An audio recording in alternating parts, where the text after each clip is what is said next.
penal del enemigo, tenemos que pensar fundamentalmente en el cadáver insepulto del Lombroso. César el Lombroso fue tal vez el hombre que dio el puntapié inicial en la discriminación dentro del derecho penal. L'uomo pericoloso constituyó el punto de partida para que esta visión del diferente sea trasladada al derecho penal con todo su rigor. Evidentemente el derecho penal del enemigo nos presenta también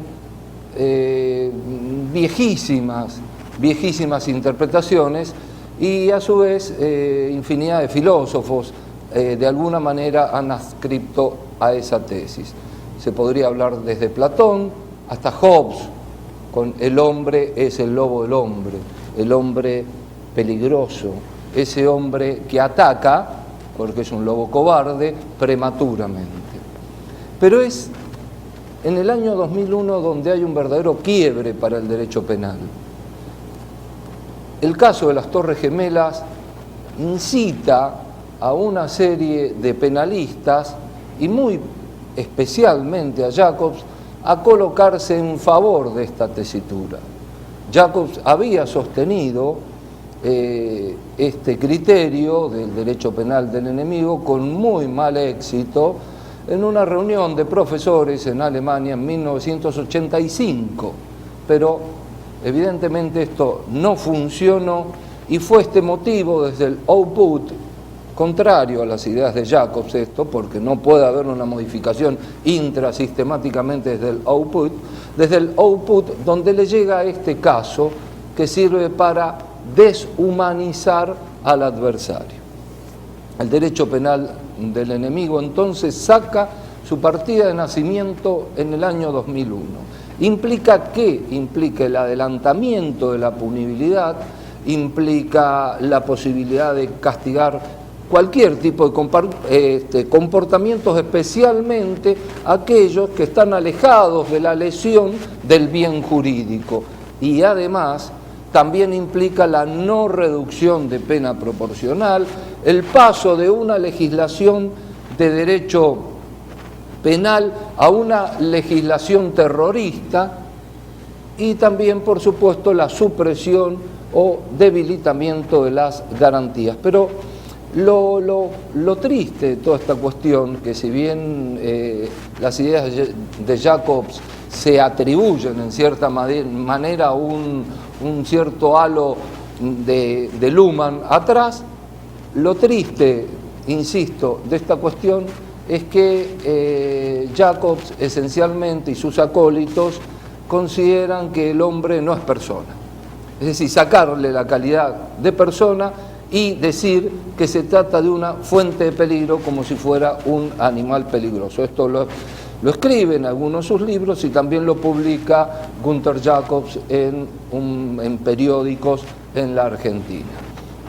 En definitiva, es una tesis basada en prejuicios, discriminatoria, es un desavance, por así decirlo, del derecho penal.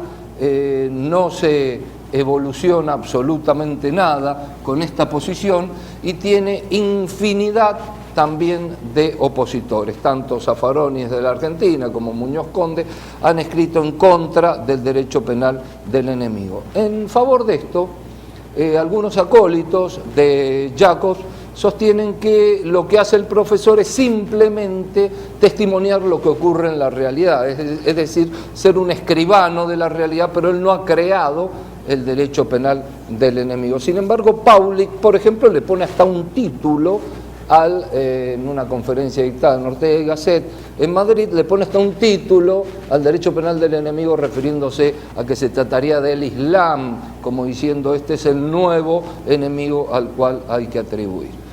Creo que el derecho penal debe negar esta posición en absoluto y desde esta forma quisiera constituirme en el enemigo del derecho penal del enemigo. Como siguiendo la luz del sol, el conocimiento se desplazó hacia América. Este era el sueño de Hegel. En 1920 aparece en el escenario latinoamericano don Luis Jiménez de Azúa. Da una conferencia en la Universidad Nacional de Córdoba, se desplaza hacia Montevideo y en el año 1931 da su gran conferencia sobre la teoría del delito en Madrid. Este es precisamente el punto inicial. Es la piedra de toque que habilita a todos los pensadores latinoamericanos. El año 1940 no es un año menor.